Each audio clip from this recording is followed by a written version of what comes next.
Last week, Angus owners from all across the country rushed to the Rockies for the 2010 National Junior Angus Show.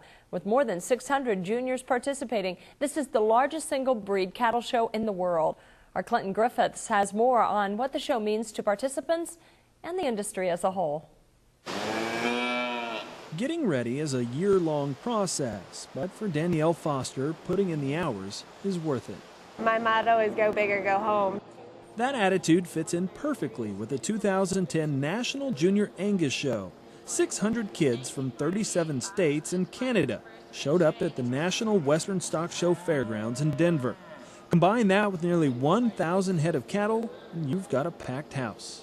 This is the largest event that the American Angus Association puts on every year. So there's the most number of people, the most number of cattle, and the most number of activities that are going on at one time.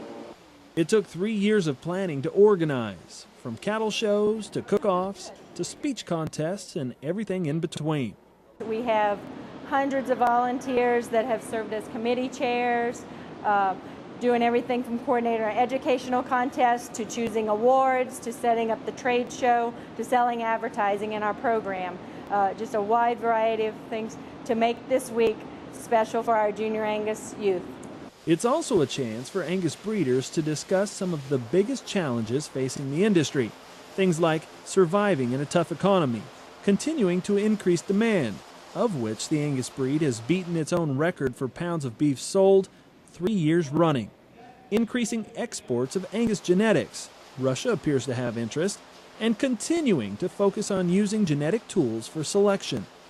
What we need to do is make sure that we have the selection tools that we have available have to be accurate and they have to be real, and not everybody's going to use them all, but the people that want to use them, they got to be real and accurate when they do use them. Even though the Angus breed has a larger registry than the next 7 breeds combined, leaders aren't satisfied. This show is about the future. It bothers me to see, fewer and fewer people going into agriculture. I mean, I go to an agriculture meeting and it's all gray hair. Yeah. And I'd like to see a lot more young people. One thing I really liked today at the Angus Association Junior Show is seeing young people going into animal agriculture. We got to reach out to young people. Even if those kids that are participating in all these activities at the National Junior Show don't go back into production agriculture, we think they'll become advocates for animal agriculture, and I think that's critically important. For Danielle Foster, that future is quickly arriving. I would love to someday either be in ag broadcasting or farm policy work. That would be my ideal dream. So 10 years down the road, we'll see what I'll be doing. While no one knows for sure, she does know where she got her start. In Denver, Colorado, I'm Clinton Griffiths reporting.